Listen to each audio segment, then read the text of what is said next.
Muito bem, muito bem. Estamos iniciando a live. Aí o Thiago já entrou. Fala aí, Thiago. O João entrou também, Diego. Leonardo, meu irmão. O Diego da Force Safety também. Fala aí, parceiro. E o Pavan, o Wagner da Acesso. Só fera aqui, hein? Muito bem. O Miquel do CB de Eldorado do Sul. A nossa estrela já entrou, hein? Ó, a galera tá entrando aí. Então, galera, já vou convidar o nosso parceiro de hoje. Vamos lá.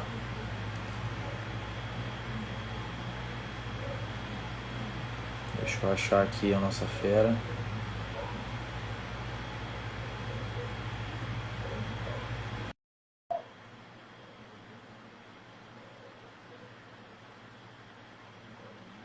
Fala, Fernandão. Boa noite, meu Fala, irmão. Fabio. Como é Tudo que em tá, paz, cara? tudo Tudo já. Ó, tranquilo? você fica falando essas coisas de estrela aí, você cria expectativa ruim pro pessoal, né?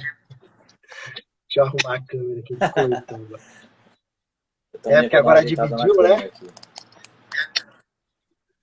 É, dividiu, ficou diferente. Que bom, né? Quanto menos coisa Ah, aparece, menos bagunça, né? a gente fica arrumando as coisas aqui pra não aparecer a Bah, cara, bagunça. isso aqui... Maravilha. Isso aqui tá um horror. Muito bem, já temos 38 pessoas. Já tá superando as expectativas aí, cara. Primeira live que eu faço aqui nessa página do Instagram, né?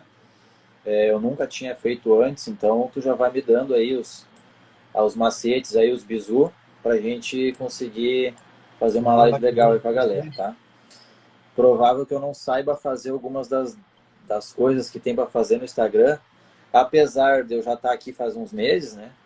Acaba que eu sei muito pouco, cara. Eu não sou uma pessoa Eu muito também ligada à tecnologia, né? não sou muito A bom disso aí, não. galera não acredita, mas a realidade é que eu não sou muito ligado na tecnologia, então tenho que Não, aprender um legal. monte de coisa por aí. Bom, o que tu acha da gente já Pô, iniciando? Ou vamos Fernandão, esperar você um manda, cara. instantinho? Ó, tá legal. Tá com 49 pessoas aí. Para um começo de live. Isso porque tá rolando uma Boa. live do Claudemir. Eu tava lá assistindo agora e aí a gente tem que ficar disputando com o pessoal, que são vários amigos que estão nas duas É daí. verdade, Mas o bate-papo vai é ser bom. verdade. É um dia e um É, horário bom de fazer, né? já. É um dia Não, legal pô. de fazer. Então acaba que o horário aí tem bastante live. Tem umas três Não, aí, tem sempre uma tem. galera boa fazendo, mas acho que a gente já Tá conseguiu um sim. público legal aí. Mandar só um abraço pro Nilton aí da Bom, Nereia, lá de BH, grande parceiro nosso. Satisfação. Ah, tem um monte de amigo bom entrando boa, aí. Se a gente for parar, a boa. gente não conversa, só fica dando oi. Pô, cara, o Diego da Force Safety tá aí, cara, teu Não, ex-aluno Isalon aí, o tá, cara é Diegão é fera. parceiro, tá aqui direto com a gente. A gente mora muito Pô, gente perto, né? fina. A casa, a cidade dele é vizinha da nossa aqui, tá sempre junto. Então eu já achei o endereço para quando eu for Já te não, né? visitar aí, já vou ficar O lá já. Baldo, o Chicão lá da TechSeg do Sul, ele vem e fica na casa do Diego. Então já tô te dando a dica já. Aham. Você não, quando você vier para cá, não vai gastar com hospedagem, não. O baldo é legal também. Vai vir. Bom, então vamos iniciar então, pessoal. Já estamos com 34 pessoas na live, Não, 36 agora e 66. subindo, que é bom. 66 aí, ó. A galera tá Tá, com... tá. É verdade. Tá, Deixa eu tirar a sujeira da 66. Cheio tela de aqui. gente boa. Marina, abraço. A Marina é uma É amiga nossa, verdade. nível 3, está lá no México assistindo a gente. Obrigado, Marina. Um abraço. Olha, Tá. cara, que legal. Bom, já tô feliz que tem bastante gente. A divulgação Oi, show. funcionou bem, então. Bom, cara, vamos iniciar então essa live, certo? Estamos com uma média de 60 pessoas, vamos ver se a gente continua. Então, vamos dar boa noite para todo mundo, né? Boa noite para ti também. Então, apresentando a nossa fera que está aqui hoje, né? O nome desse cara é Fábio Souza, né? Então, ele é autor de, por enquanto, 2 livros, Fábio. Por enquanto. Por enquanto, né? Está produzindo Eu material tenho mais para 3 mais em coisa andamento. aí. Eu tenho os dois pra Olha frente. aí que beleza. Se tu quiser, já pode falar um pouquinho sobre Depois os teus livros, cara. a gente vai falando. Mas publicado tem Vamos esses então. dois. E coordenador, o Fábio, então, coordenador técnico do CT Controle Acima, que é um dos melhores, né, com relação à qualidade, né, um dos melhores CTs de treinamento de resgate que nós temos aqui no Brasil. Isso é uma coisa muito boa, né, cara? Então a gente comenta muito sobre a questão de onde a gente pode encontrar centros de treinamento que proporcionem a qualidade que a gente precisa para ter um treinamento bom. E é importante que as pessoas tenham essa informação de que aí, dentro da Controle Acima, a galera vai receber um treinamento de qualidade, né? Usando a cabeça. Então é muito importante. Cara, te apresenta para a galera, fala um pouco da tua trajetória, um pouco de como tu começou dentro disso aí, com que idade que tu começou isso, que idade que tu tem agora. Eu sou muito curioso para saber dessas coisas, né? Porque eu sou um cara que estou no início. Apesar de ter essa cara de 30, Não, eu você tenho tem, só 24 anos. Então eu tem comecei cara de ontem a novinho, pô. fazer isso aí. Eu comecei ontem.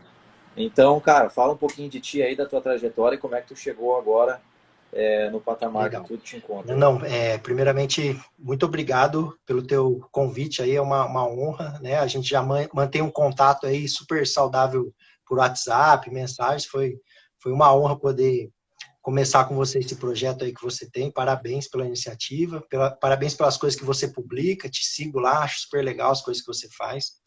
E boa noite a todo o pessoal aí, desculpa, agora não dá mesmo para falar todo mundo, tem 80 pessoas aqui, eu já vi que tem um monte de amigo aí. E obrigado, pessoal, por vocês também estarem aqui com a gente, esse bate-papo super legal que o Fernando propôs para nós. Bom, Fernando, vamos lá. Cara, eu comecei com essa parte de altura e resgate muito paralelo à parte de segurança do trabalho.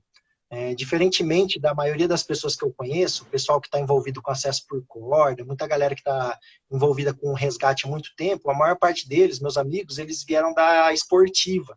Escaladores, né, montanhistas, galera do espelho, exploração de caverna.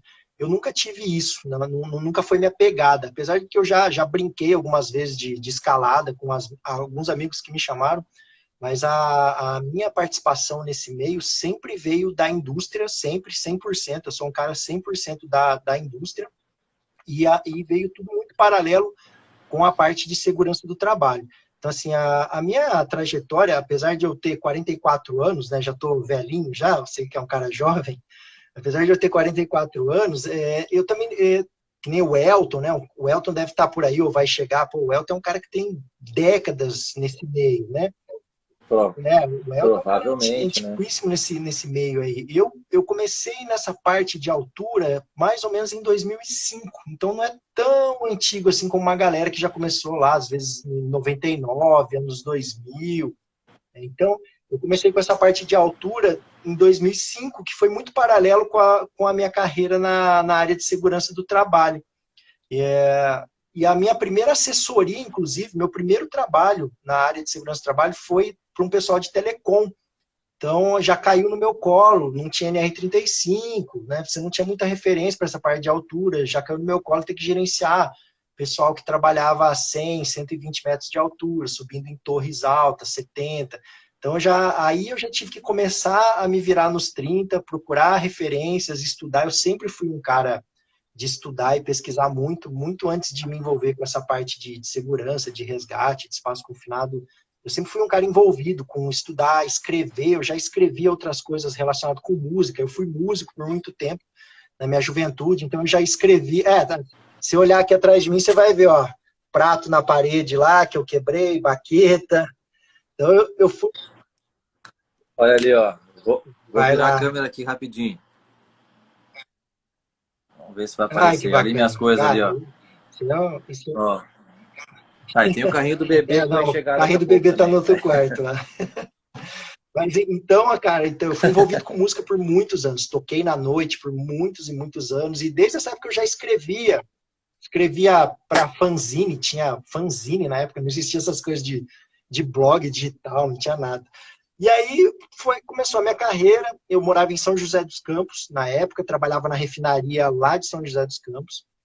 Depois eu vim aqui para a região de Campinas, né, porque eu sou funcionário da Petrobras, além de tudo, eu faço parte do corpo de atendimento de resgate e emergência de uma refinaria de petróleo. Estou aqui há 11 anos nessa refinaria de Paulínia. Antes eu estava na refinaria de São José dos Campos, lá eu era terceirizado. Então, assim, eu tenho uma história também operacional verdadeira dentro de resgate, porque é uma atuação de bombeiro industrial que a gente tem aqui também.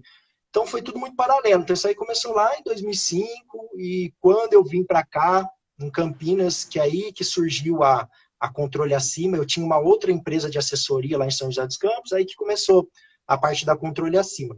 E a Controle Acima, ela começou com o grande propósito dela, que sempre foi difundir conhecimento, que é uma coisa que eu mantenho até hoje. Então, a Controle Acima, na verdade, ela nasceu de um blog que eu tenho até hoje, inclusive, controleacimablogspot.com. Faz tempo que eu não escrevo coisa lá, mas tem muito texto que eu escrevi, alguns deles, inclusive, foram para o meu primeiro livro. Então, eu comecei a escrever nesse blog e, paralelamente a isso, assim, você vai ver que eu sou um cara que eu faço umas 10 coisas ao mesmo tempo. Apesar de falarem que homem não tem essas capacidades, né, que a mulher ela consegue fazer várias coisas ao mesmo tempo e tudo com foco, eu consegui desenvolver isso. Eu também tenho uma carreira de professor. Eu sou professor em cursos de técnicos em segurança do trabalho desde 2009. Fui professor do Senac por uns 2, 3 anos. Dei aula aqui no Instituto Tecnológico de Campinas por uns 5 anos. Fui coordenador, implementei o curso de técnico de segurança lá. E há 11 anos eu sou professor aqui no Colégio de Paulínia, que é o Cosmos. Então eu dava aula em 2, 3 escolas ao mesmo tempo. E aí, assim, a grande ideia minha era capacitar os meus alunos. Então, eu queria que os meus alunos se formassem técnicos em segurança do trabalho melhores para o mercado. Eu estava até vendo uma live do Claudemir, que está passando paralela a nossa, e eles estavam falando justamente sobre isso.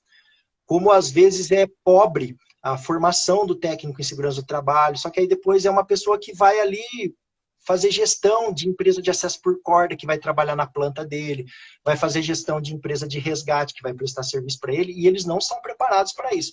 Então, daí que começou essa história da Controle Acima. Então, Controle Acima, que às vezes as pessoas perguntam, por que Controle Acima? Porque eu queria um nível a mais na formação dos meus alunos em técnico de segurança do trabalho. Então, eu comecei a escrever, publicar, e comecei a montar curso para esse pessoal. No começo, cursos de graça, depois curso que eu cobrava R$60. Passava um final de semana dando aula de altura para eles, levava os meus EPIs, e o negócio começou a tomar uma forma muito grande, né? Então, hoje a gente tem um baita centro de treinamento muito bem estruturado aqui em Paulínia, especialista nessa parte de resgate e segurança do trabalho. Estamos caminhando aí para querer homologação também em parte de acesso por corda. E aí o negócio foi crescendo bastante, cara. Então aí veio o livro, e os trabalhos que a gente faz também, de plantão de resgate, planejamento. Então tem uma história grande por trás disso aí. Muitas coisas que o pessoal não conhece. Mas a história surgiu daí. Deixa eu te perguntar, cara. Deixa eu te interromper um pouquinho. Por volta de que ano que tu iniciou, assim, que tu pensou, essa empresa Controle Acima agora ela vai ser um centro de treinamento e agora eu vou começar a investir, vou começar a colocar energia nisso. A partir de que ano que tu começou com Cara, isso isso aí foi mais ou menos em 2010. Tá? A Controle Acima já tem mais de uma década. E assim, desde o começo, eu já tinha esse plano de virar um centro de treinamento estruturado. Mas isso aí é um investimento muito grande. Para quem não tem muito capital, então, o que a gente fazia? Eu tinha parceiros, eu utilizava o centro de treinamentos de alguns parceiros com o nosso nome Controle Acima e usava a estrutura desse pessoal. Por muito tempo isso aí foi muito produtivo para nós, assim, porque eu estava lá inserido com outros profissionais aqui na região de Campinas, região de Mojimirim, Mogi Guaçu, aqui no nosso canto, aqui, interior de São Paulo. E a galera tinha alguns centros de treinamento e eles não davam curso de resgate. E aí eu falei, cara, eu tenho uma experiência muito grande na parte de resgate, eu tenho todos os protocolos escritos, né? A gente dá curso de resgate muito antes de se falar em norma de resgate no Brasil. A gente sempre usou referências estrangeiras, principalmente NFPA, né? Que é o que se usa, inclusive, até hoje. Mesmo com a norma brasileira, a gente ainda continua utilizando. Então, assim, eu usava a estrutura desse pessoal, de alguns amigos parceiros, e aí juntando grana, né? Para dar início, porque, cara, montar um centro de treinamento não é nada barato. Se for para montar um bom centro de treinamento, é uma fortuna. Caramba. Então, nesse meio, assim, eu já tinha muito equipamento, a gente já tinha muito equipamento, mas aí vem a parte mais cara, que é a estrutura. Ainda mais com o negócio de pandemia, o preço do aço subiu, tipo, 400%, estava no meio da construção do nosso treinamento. Nós contratamos uma empresa de engenharia, né? Foi tudo com projeto, 2 engenheiros mecânicos acompanhando toda a construção. E cada hora ele falando, Fábio, hoje subiu de novo o aço. Hoje subiu o aço de novo. É. Então Ah, foi isso. Então, assim, nessa parte de treinamento, a gente já investe há muito tempo, mas agora, um ano para cá, que nós realmente falamos, não, agora vamos subir a nossa estrutura do jeitinho que a gente quer. Então foi uma caminhada aí de mais de 10 anos. que loucura, É. cara. É bastante tempo. Eu acompanho outros colegas, né, assim como tu, que tiveram essa iniciativa de criar um centro de treinamento. Um deles está até acompanhando a gente, eu acho, Pô, o Carlos, Carlos da amigo. Resco, ali em Sim, o Santa ranking, Catarina, né? em Mafra. Eu também quero conhecer exatamente, o Rank também é fera. Aliás, os dois vão participar de uma live aqui, o Carlos na semana que vem, o Rank ainda a Legal. gente está conversando, que vocês são pessoas que têm muitos compromissos, né, cara? Então, graças a Deus está todo mundo bem com relação a essas demandas, né?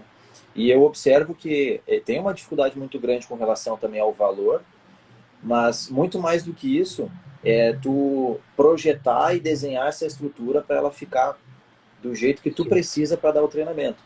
Por quê? Tem que ter certificação, tem que ser o aço correto, tem que ser a ancoragem do jeito certo, e aquilo lá tem que se tornar Sim, didático sim, para o sim. aluno depois. Então não pode ser uma coisa assim, nossa, vamos colocar um monte de estrutura metálica aqui e aí a gente vai fazer um CT.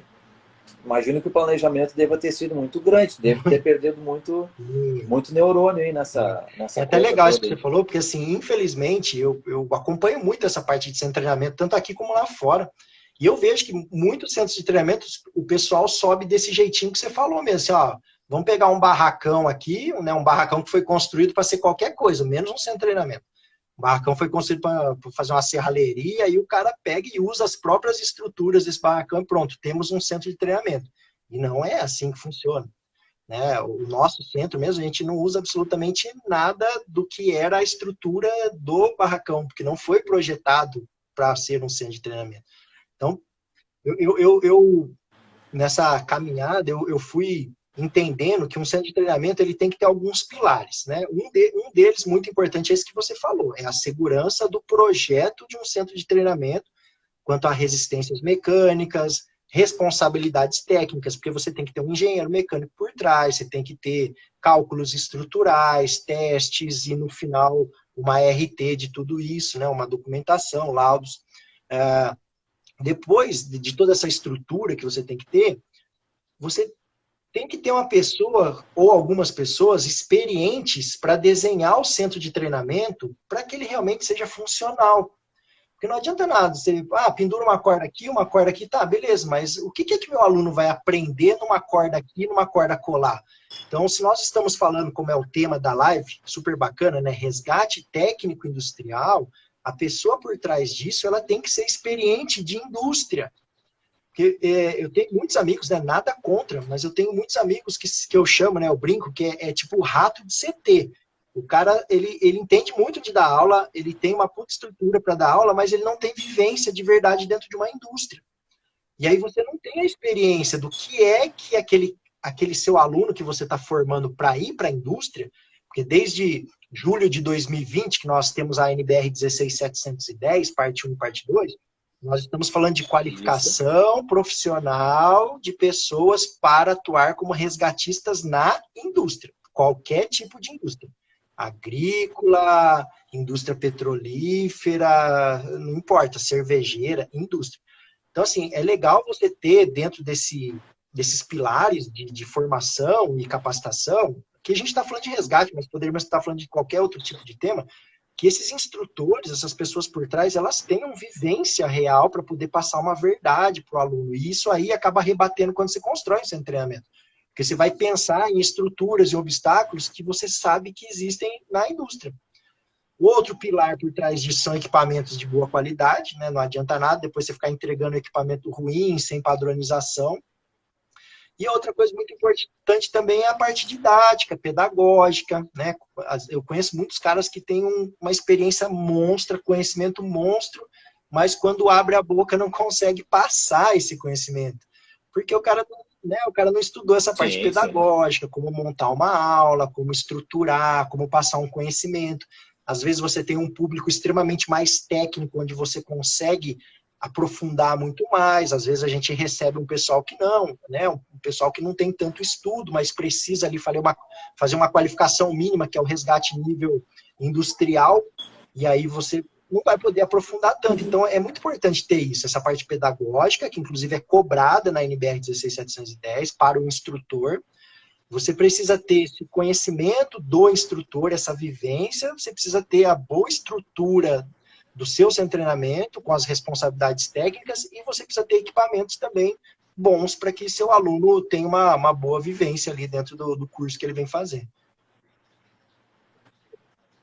Maravilhoso. Cara, tu comentou agora, além da didática, além da disponibilidade do instrutor, sobre a capacitação dele, sobre a estrutura do CT, e aí tu tocou num ponto que eu acho muito importante, sobre os equipamentos.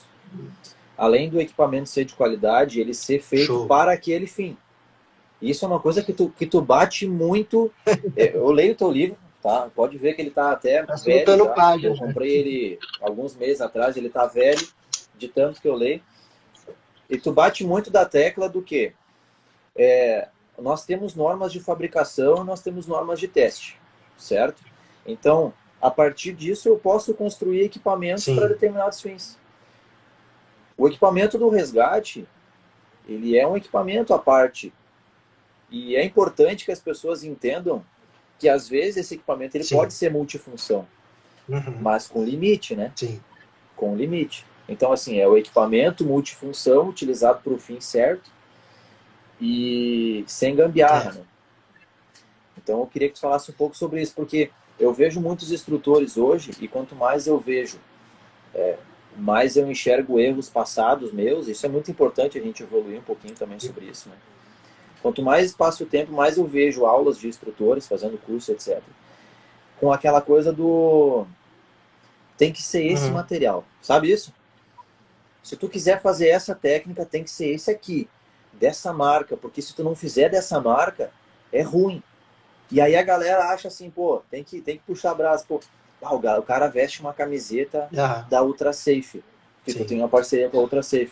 E os caras vão achar que eles vão encontrar no teu CT só equipamentos da Ultra Safe. Quando na realidade tu usa todos aqueles que são possíveis de utilizar. Até para dar uma variabilidade na cabeça do cara. O cara ele tem que pensar, o aluno ele tem que pensar e estruturar aquilo na cabeça dele.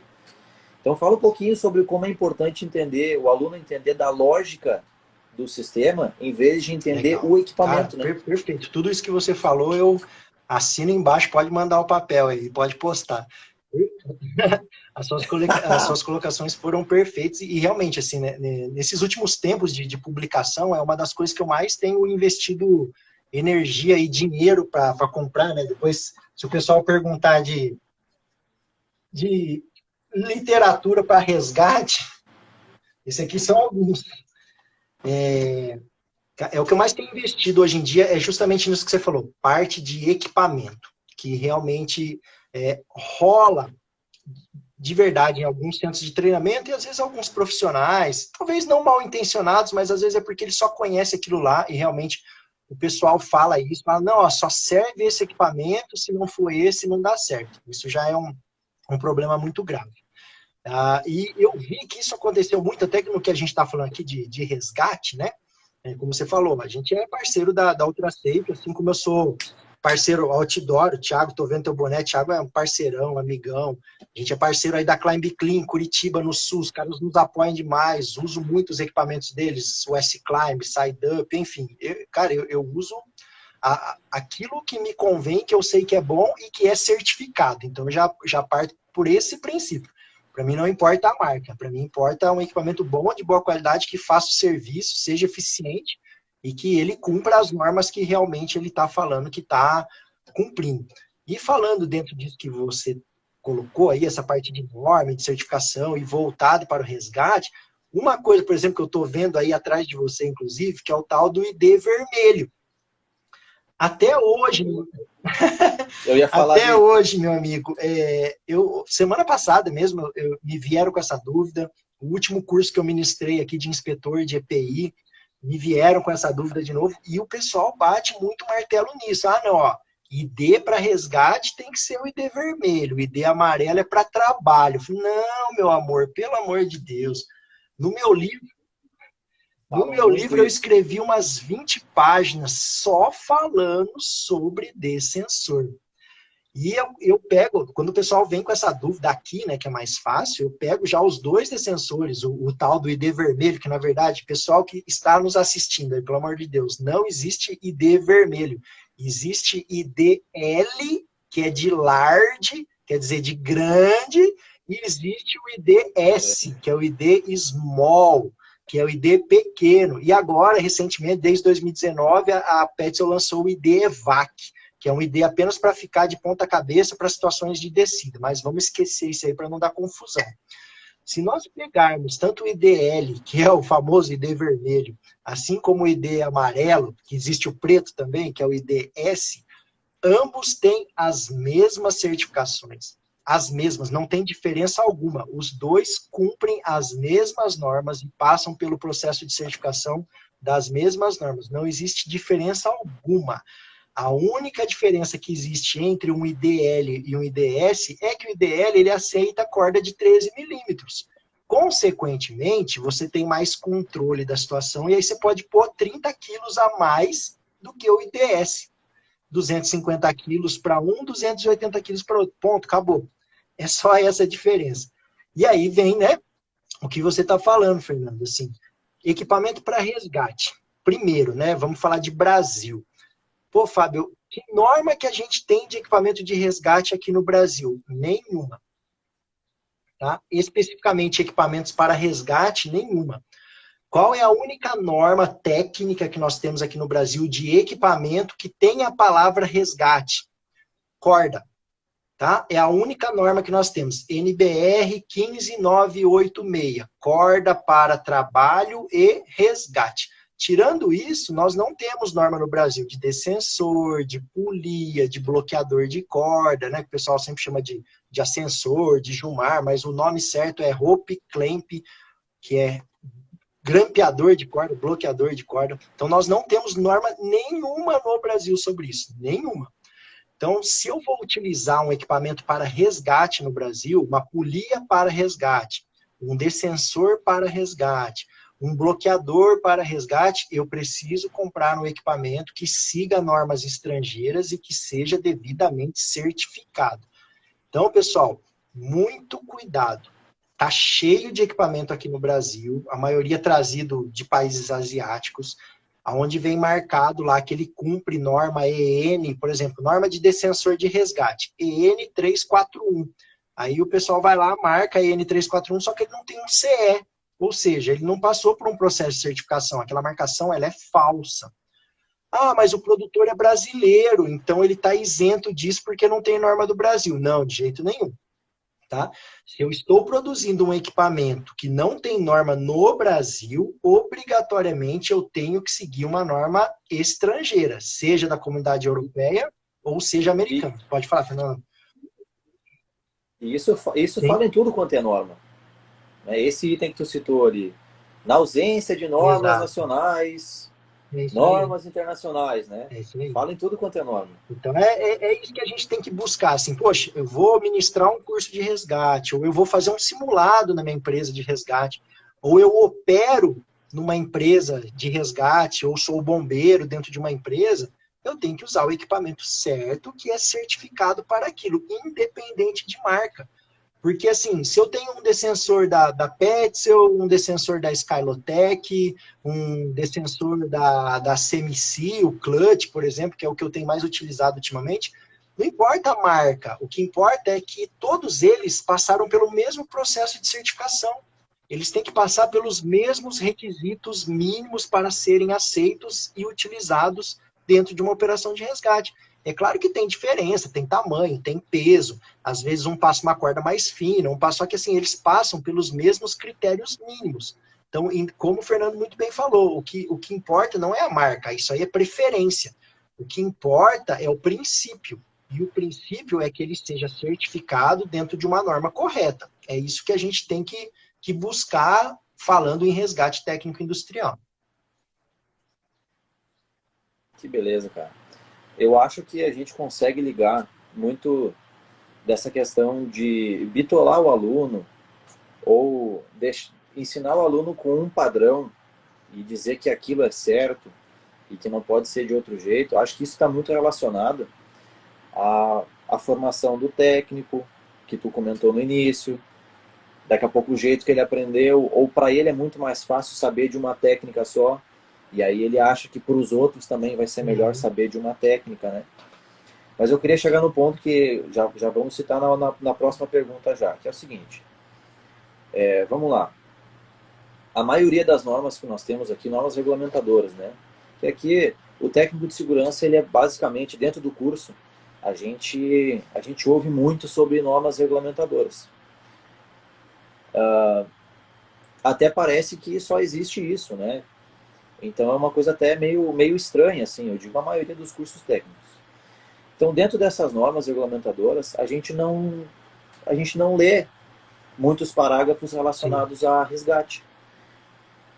São parágrafos totalmente genéricos, né? Diz lá que tu tem que a empresa deve obter uma estrutura X lá, ou na localidade para ter o recurso do resgate, né? Na norma regulamentadora. Só que isso pode abranger muita coisa. Daqui a pouco o dono da empresa vai considerar que dentro da cidade dele ele tem um corpo de bombeiros que faz essa função, né? E aí daqui a pouco tu tem uma empresa de 3.000 funcionários, de não sei quantos metros quadrados, com 17 prédios, né? Uma planta enorme, com 15 atividades em altura sendo realizadas ao mesmo tempo. E aí, daqui a pouco, se tu não tem uma equipe de resgate a pronto emprego, esse resgate vai ser dificultado mas em muitos minutos, né? Vai demorar muito para o bombeiro chegar lá. Então, o que eu queria te perguntar é o seguinte, tu acha que demorou muito para entrar uma norma brasileira com relação ao resgate? E qual é a importância que tu vê dela dentro do ambiente da indústria de hoje? Mesmo sabendo que várias empresas já praticavam isso antes sem a norma. Legal, não, perfeito. Cara, como você disse, né, norma regulamentadora é a base mesmo do técnico de segurança. E muitos, inclusive, às vezes se prendem em só isso e nada mais. E qualquer coisa que a gente vai negociar, eu também atuo como técnico de segurança, mas às vezes você vai tentar negociar alguma coisa com o técnico de segurança de uma planta, algo do tipo, onde é que está escrito? Não está na norma regulamentadora, então não precisa. Então já a primeira falha já começa aí. Não está na norma regulamentadora, então não precisa. Aí a segunda falha é, se a norma técnica não está citada numa norma regulamentadora, também não precisa. É uma outra falha que o pessoal comete grandemente. E aí a gente tinha já a referência de resgate desde a NR10, que é super antiga, lá no conteúdo programático de 40 horas, você já tem que passar informações mínimas básicas de resgate para o pessoal que trabalha com eletricidade, porque muitos, né, poste, escada o tempo todo, o cara trabalha em dupla, às vezes sozinho, infelizmente, em locais ermos. NR29, depois que isso começou a ganhar mais força, que eu vi, de 2006 para cá, né? 2006 foi quando promulgou a NR33, dezembro de 2006, e aí veio falando sobre equipe de resgate mais bem elaborado. A gente tinha no texto da NR18, que já não existe mais esse texto, mas falava-se lá, para cada 20 funcionários capacitados em espaço confinado, 2 tem que ser capacitado em resgate, mas de um jeito assim muito tímido, sem conteúdo programático, sem nada. Aí veio a NR33, ganhou uma força, mas ainda não se falava como que tinha que ser essa capacitação. E, infelizmente, ainda coloca a NR33 de contar com o poder público, né, o bombeiro militar. Esse, infelizmente, que eu digo, não que o bombeiro militar seja ruim, mas é que você não pode contar com o bombeiro militar, claro. Porque bombeiro militar, primeiro, não existe uma corporação de bombeiro militar em todas as cidades de todos os estados. Isso não existe. Outra, o bombeiro militar, às vezes, ele nem sabe que você está contando com ele, porque você tem um grupamento lá, muitas vezes, que o turno deles são apenas 4 bombeiros militares, em alguns estados são 3, tá? Isso eu posso falar porque eu sou amigo de bombeiro militar do Brasil inteiro, de major a soldado, e eu sei a realidade que esse pessoal passa, não é fácil. E muitos desses caras que estão de plantão, a altura não é um negócio que eles curtem muito. Ele fez a formação básica e depois ele foi para se especializar em outra coisa. Não quer dizer que todo bombeiro militar é um especialista em resgate em altura. Não é assim que funciona. Eles têm uma formação Exatamente. básica e depois tem o pessoal que tem o CESALT, que são os especialistas. Existem outros aqui no estado de São Paulo, existem outros cursos de especialização em resgate à altura, mas não são todos que fazem. Então é muito difícil, como você falou, colocar num plano de atendimento de emergência que o teu resgate em altura por uma planta, ainda mais no tamanho que você colocou aí, é totalmente dependente de um bombeiro militar. Isso aí são 2 tiros no pé, um na cabeça, um no peito, no braço e nas costas. Porque você não vai ter o atendimento adequado. Não porque o bombeiro militar seja ruim, pontuo de novo, é porque o bombeiro militar ele atende uma cidade inteira e muitas vezes ele atende uma região. E ele tem lá um plantel, às vezes, de 4 pessoas para cuidar de tudo isso, principalmente em pequenas cidades. Então, não dá para colocar isso. Eu acho muito importante você colocar o poder público, o bombeiro militar, no teu plano de atendimento de emergência como um suporte, como um apoio, mas que você tenha o pronto atendimento, como você bem falou, dentro da tua empresa. Esse pronto atendimento, ele pode ser composto pelos próprios trabalhadores da atividade, né? Você pode ter montadores de andame que recebam uma formação também de resgate. Ou você pode ter uma equipe própria dentro da tua empresa lá, bombeiros industriais, os próprios profissionais de segurança do trabalho, ou os brigadistas, ou você pode terceirizar e ter uma empresa especializada fazendo o resgate lá. Aí, complementando no que você perguntou, né? Desde julho de 2020, a NBR 16710, parte 1 e parte 2, está em vigor no Brasil. Muitas empresas ainda não a adotaram, porque ela veio com um teor totalmente de recomendação. Isso, inclusive, foi uma das colocações dentro da última reunião que bateu o martelo, quando essa norma ia ser promulgada, que não era para ela vir com essa colocação de obrigatoriedade, mas, querendo ou não, as grandes empresas, as multinacionais, elas já estão adotando essa norma como obrigatoriedade. Tá? Hoje, muitas grandes empresas, para você poder fechar contrato, você tem que apresentar qualificação profissional dentro de um processo da NBR 16710, senão você não trabalha mais. Então, a gente está evoluindo. É bem provável, né? Nós estamos aí com a NR33 entrando em processo de reestruturação e consulta pública. É bem provável que esses textos comecem a aparecer em NR33 e 35, como seguir a NBR 16710 para a formação da sua equipe de resgate. Então, assim, eu acho que está amadurecendo legal a NBR 16710, só que ela não é, dentro do que você estava falando, ela não é uma norma de gestão. Ela não é uma norma de gestão de resgate, ela não é uma norma de planejamento de resgate, ela é uma norma que traz aí informações, orientações para você qualificar os profissionais e depois para quem dá esses treinamentos, o que eles precisam seguir. Até existem os apêndices lá, anexos da NR, que fala lá de um plano, de como que deveria de ser uma equipe atuando, 2, 3, 4, 5 pessoas, mas ela não é uma norma de planejamento de atendimento de emergência. Então, assim, eu falo para o pessoal, olha, trabalhem com a 16710 na qualificação das pessoas, na estruturação dos instrutores e da estrutura para dar o treinamento, mas se a gente for buscar a estruturação do planejamento de resgate, aí a gente tem que buscar a NBR 15219, que é a norma técnica de plano de emergência. A gente precisa buscar a ISO 31000, que é a norma de gerenciamento de risco, porque, assim, não existe planejamento de resgate se não houver uma boa avaliação do risco. Como você acabou de fazer aí, a gente está falando de uma planta de 2, 3 mil funcionários, gigante, com vários prédios, ou seja, nós estamos falando de risco. Então, eu tenho que ver o tamanho do meu risco para poder dimensionar a minha equipe e qualificar essa minha equipe. Nenhuma dessas coisas consegue andar sozinha. Uma vai puxando a outra. Então, é muito interessante isso que você falou. A gente tem muita norma. O que a gente precisa é fazer as pessoas entenderem, lerem essas normas e fazerem cumprir essas normas. Porque legislação e norma técnica a gente tem muita, demais.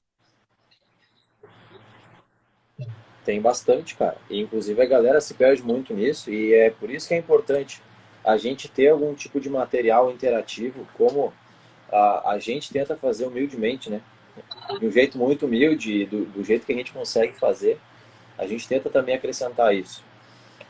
Tem um... Vamos lá, eu vou ler a pergunta aqui. Galera, é o seguinte, ó. Opa! Consegue me escutar aí, né, Fábio? Tá, beleza. Tem um cantinho da tela de vocês, que eu especificamente não sei qual é, que vai ter como se fosse uma mensagenzinha ali, uma perguntinha, né? Um É o símbolo nosso de canto, é o nosso interrogação. canto Então direito, ali tem vocês um podem fazer balãozinho com a interrogação. isso aí. Então tem perguntas ali. Se vocês quiserem perguntar alguma coisa, perguntem por ali. Porque perguntar pelos comentários a gente não consegue acompanhar. Daqui a pouco o cara se empolga e aí não consegue vencer a pergunta que está no comentário. Eu vou ler a primeira Ah, pergunta aqui do Fábio, Fábio abraço Queiroz, aí. tá? Pessoal do projeto dos Fábio. Bombeiros Solidários. Pô, que beleza. Fábio.queiroz.bs, né? O resgatista que se formou em um curso de 24 horas, antes da versão da BNT, deve buscar qual dos 4 cursos que a norma apresentou. Eu acho que é importante, Fábio, a gente só, para a galera que não conhece, muitas pessoas já conhecem, né? Já leram a norma. Mas quais são as classes ou a classificação dos cursos, né? Quais são os tipos de curso e de capacitação que essa galera pode receber. E aí, se tu quiser, já responde a pergunta do Fábio ali. Para quem teve um curso já de 24 horas que não está de acordo com a NBR, como é que funciona Legal, essa excelente. adequação? Fabião, um abraço. O Fábio já esteve aqui no nosso CT já, um amigo, parceiro, eles têm um projeto muito interessante aí de bombeiros solidários pelo Brasil inteiro, um ajudando o outro com várias coisas bacanas. Então, vamos lá. NBR 16710, em vigor desde julho de 2020, como a gente já comentou aqui, ela, por enquanto, ela está com esse papel de orientação, de informação, mas muitas empresas já adotam ela como procedimento interno obrigatório. Então, a norma, ela fala, o pessoal procurou não colocar nível 1, nível 2, nível 3 e nível 4 para não confundir ainda mais com acesso por corda. Então tá lá, né? Resgatista de primeiro nível, que é o industrial. Depois nós temos de segundo nível, que é o operacional. Depois nós temos o curso líder e depois o curso de coordenador. Nível industrial é um curso que não tem carga horária definida. No projeto de norma era para ser no mínimo 16 horas, mas quando a norma foi aprovada, ela veio sem conteúdo, tem conteúdo programático, mas não tem carga horária. Então eu posso fazer um curso de 4 horas, 8 horas, vai muito da avaliação do risco, da onde é que esse pessoal vai atender o resgate. Aí nós temos o curso operacional, que é o curso de 24 horas, o curso líder de 32 horas e o curso coordenador de mais 32 horas. Então tem umas coisas aí bem interessantes. Depois, quem não conhece, o pessoal puder entrar no YouTube, no meu canal, chama Canal Acima. Eu gravei dois vídeos, cada vídeo deve ter quase que 1 hora que eu estou explicando as 2 normas, tanto a parte 1 como a parte 2, mas vou sintetizar tudo aqui. A gente tem 3 informações muito interessantes nessa parte da NBR de formação, de que curso que eu posso fazer, que curso que eu não posso fazer. Vamos lá. Primeiro, tem uma informação lá assim, não cabe ao provedor de treinamentos, isso pode ser um treinamento interno dentro de uma empresa ou num centro de treinamento, tá? Para eu me qualificar dentro da NBR 16710, eu não preciso ir num centro de treinamento, eu posso fazer isso dentro da minha indústria, desde que eu consiga atender o que está na parte 2, que é o instrutor, estrutura e tudo mais. Né? Se eu conseguir atender aquilo lá, sem problema. Então tá lá, na 16710, parte 1. Não cabe ao provedor de treinamento decidir qual é o curso que a pessoa quer fazer. Então, eu não posso falar para você, Fernando, você aqui no meu centro de treinamento, você só pode fazer esse curso. Eu não deveria de fazer isso. Essa é uma informação. Segunda, só que aí tem uns poréns que pode dar problema nisso, que acho que é mais ou menos dentro do que o Fábio está falando. Ele está falando de um curso que ele já fez, né, ou uma situação hipotética, de 24 horas antes da norma. Esse curso ele tem valor depois da norma? Depende. Porque quem é que decide isso de verdade? É aonde você vai prestar serviço. Ou a empresa na qual você já é um funcionário. Porque pode falar. Só citar, isso que tu falou, cara, é um negócio, assim, ó, muito importante. Depende da empresa. Muitas vezes a empresa solicita que o fornecedor realize o curso de resgate, né? E o que a galera tem que entender é que uma NBR não é lei. Se ela não foi citada dentro de uma lei como referência, ela não é lei. Então, a menos muitas empresas, a menos que não são solicitadas, elas acabam não fazendo. Então, daqui a pouco pode fazer um curso de resgate. Eu considerei as 24 horas de aprendizado do certificado anterior. E aí tu chega lá com mais, sei lá, mais 8 horas. Como uma certificação. Essa empresa pode não aceitar, porque ela quer o cronograma da NPR, que foi lançada em 2020. Eu só Particular vou dela. fazer um adendo nessa história que você falou da NBR, que não é lei. Existem alguns.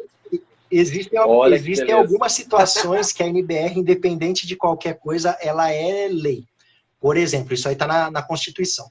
Se você for prestar um serviço para uma empresa pública ou uma empresa pública privada, é obrigatório cumprir NBR. Não tem como fugir, é obrigatório. Toda empresa pública e público-privado capital misto precisa seguir NBR, independente de estar ou não citado numa norma regulamentadora ou outra coisa.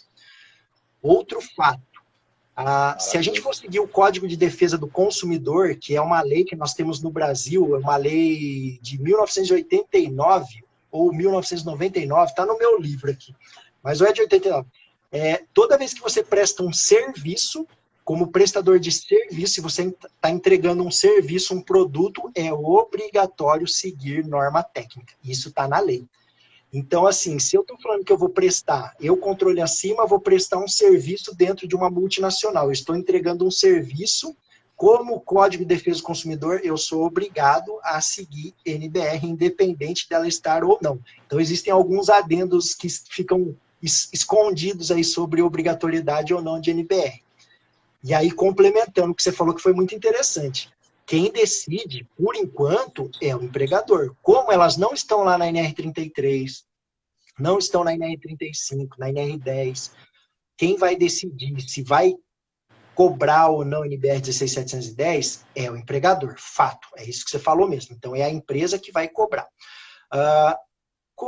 Reconhecer um curso antes da NBR, vou falar por mim, eu não reconheceria. Se eu fosse um contratante de mão de obra, eu não reconheceria. Por quê? Porque o conteúdo programático não vai bater. Que é o que você já colocou aí. São conteúdos programáticos diferentes, técnicas diferentes, uma evolução diferente. E aí, tem esses adendos, né, que eu falei. Não cabe ao centro de treinamento ou ao provedor decidir que curso que o aluno tem que fazer. Ponto. Dentro dessa evolução de resgate, aí tem algumas coisas na norma que acabam proibindo essa própria informação da norma. Porque dentro da NBR 16710, coloca lá pré-requisitos no curso líder, que ele tenha feito o operacional.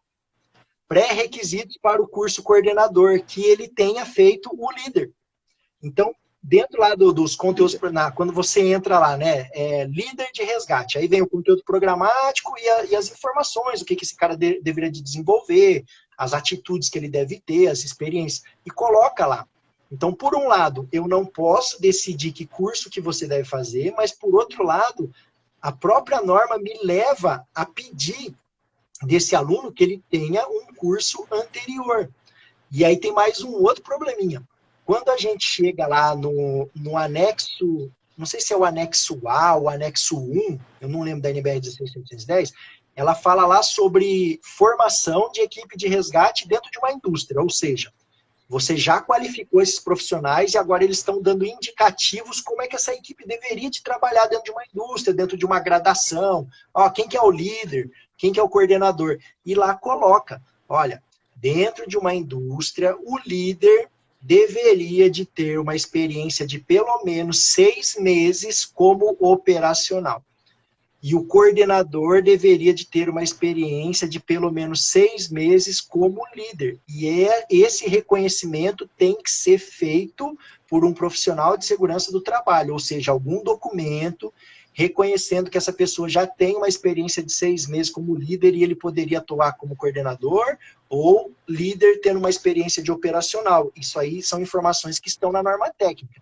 Mais uma vez, se o empregador quiser realmente seguir a NBR 16710, eu tenho que cumprir todas essas informações.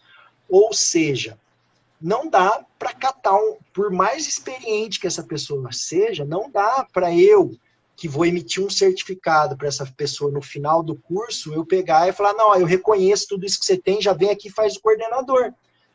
Eu posso deixar essa pessoa fazer o coordenador, só que eu tenho que orientar. Eu sou muito claro com as pessoas que me procuram para fazer curso. Primeiro, para fazer o curso de líder e coordenador, né, o pessoal que pega os conteúdos programáticos, vocês vão ver que muita parte, que é uma coisa que eu contestei demais, a consulta pública da NBR 16710, eu escrevi 4 folhas para a consulta pública da NBR 16710. E eu coloquei lá que ela estava muito levando o processo por corda.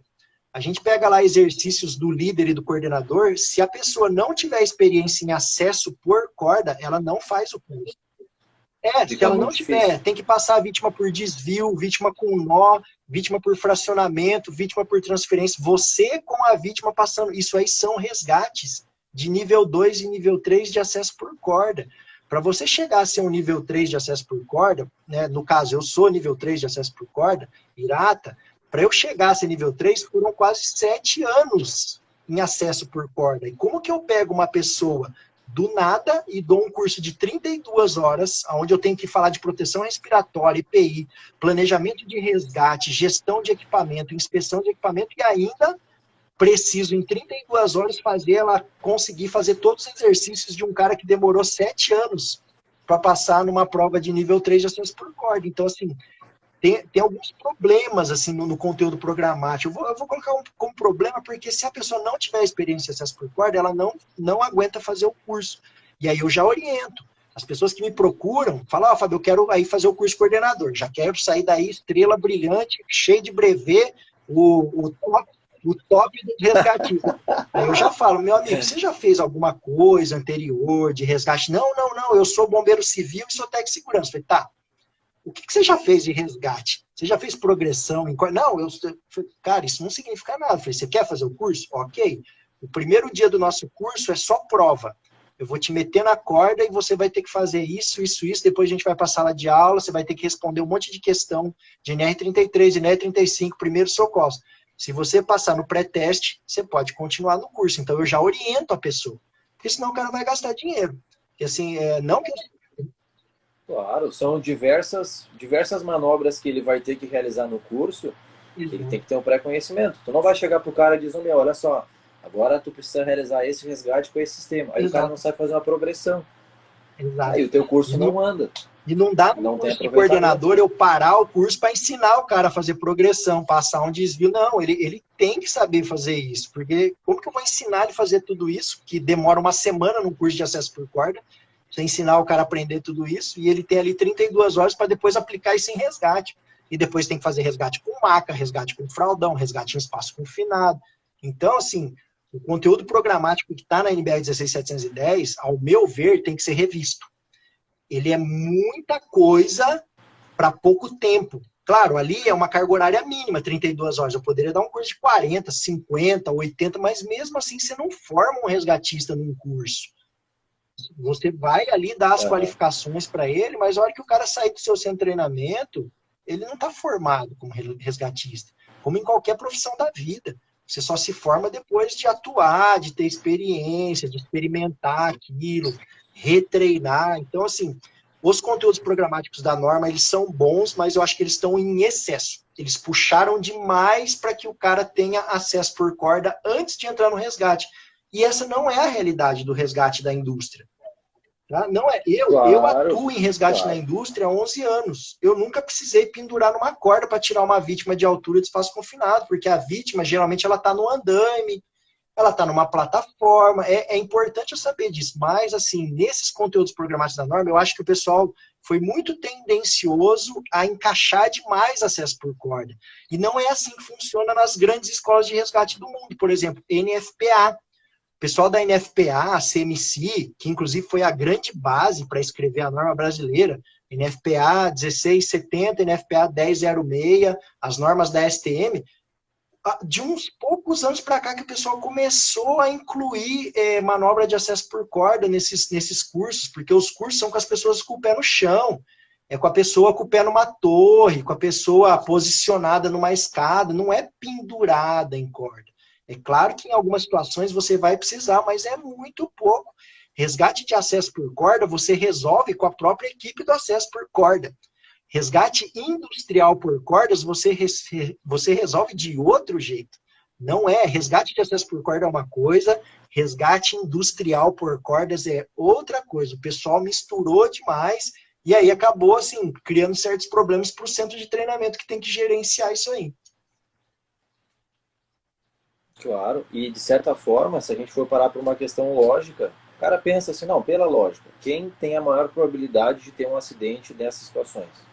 É o cara que tem menos carga horária e menos conhecimento do treinamento, né, ou da atividade. Vai ser o trabalhador, não vai ser o cara do acesso. Não que não possa acontecer um acidente com o cara do acesso, pode, mas geralmente é a equipe que está com ele que vai realizar esse resgate muito mais rápido do que qualquer outra.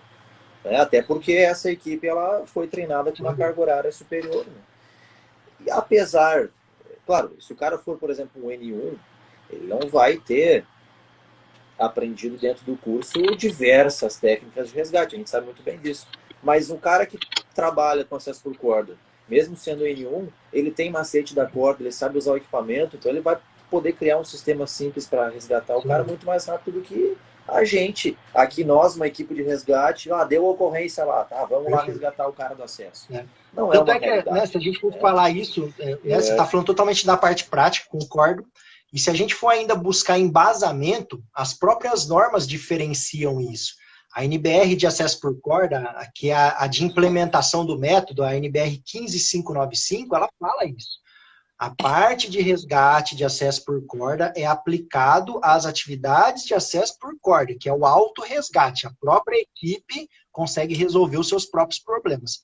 E a NBR 16710, por sua vez, também coloca que não se aplica nas modalidades de acesso por corda. Resgate industrial por corda é uma coisa, resgate de acesso por corda é outra coisa.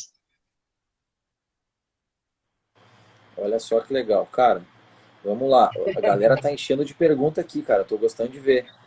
Te lembra que a gente se perguntou assim, a gente estava conversando, pá, e agora? A gente faz uma live de 1 hora, quanto tempo será que dura? Já foi 1 hora, cara. Não, e outra, agora que eu fui me tocar. Cara, a gente tá com olha 10 pessoas o tempo inteiro. Você tem um público fiel aí, cara. Maravilhoso. Você é um cara bom. Cara, eu não sei como tu deve ter uma experiência, mas pra primeira live, cara, eu tô achando até meio inacreditável, assim, que tenha não é fácil de tanto de gente, né? Não. Parabéns. Ó, cara, parabéns pra ti, tá louco? Olha aqui, ó, eu vou ler a pergunta do Aurélio. Primazia, o pessoal lá de Goiânia, do acesso por corda. Deve ser o pessoal da Primazia. Olha só, ele faz uma pergunta bem interessante, ó. Você não acha que os cursos de resgate deveriam vir também ligados a certificadoras, assim como o acesso? Não. Olha a pergunta do cara. É uma pergunta muito legal, hein? É uma pergunta muito interessante. Muito legal, Aurélio. Bacana. Cara, eu sou um cara que já tive que bater muita boca com um cara de acesso por corda, inclusive por causa disso. Não, eu não acho. Não acho que isso é preciso. Isso ia virar uma grande reserva de mercado. Isso já foi tentado, inclusive, quando começaram com esse projeto de norma, o pessoal tentou colocar essa história, e eu não acho. Eu acho assim, que você pode fazer como se faz no mundo inteiro. A parte de certificação em resgate, ela é alternativa, você faz se quiser. E você deveria de estar ligado a uma certificação de resgate de verdade, não uma certificação de uma associação de acesso por corda. Tá? Então, assim, que é uma coisa que eu sei que acontece aqui no Brasil. Né? Então, eu como sou um cara sem rabo preso, apesar de eu ser de acesso por corda, estou ligado em certificação de acesso por corda há anos, mas eu não concordo com isso. Isso ia criar um viés muito grande de reserva de mercado. As próprias associações de acesso por corda iam querer se apoderar disso, e lembrando que uma associação de acesso por corda não é uma associação de resgate. Acesso por corda, vou falar de novo, inclusive amparado por lei e norma. Acesso por corda é uma coisa, resgate por corda é outra coisa. Então, o que a gente tem que seguir? As escolas verdadeiras de resgate que foram, inclusive, embasamento para a construção da nossa norma aqui no Brasil. Quem é a verdadeira escola de resgate industrial? NFPA. NFPA, apesar de ser resgate de bombeiros, são os padrões que se utilizam dentro das indústrias nos Estados Unidos. outro padrão que se utiliza nos Estados Unidos para a indústria, ANSI.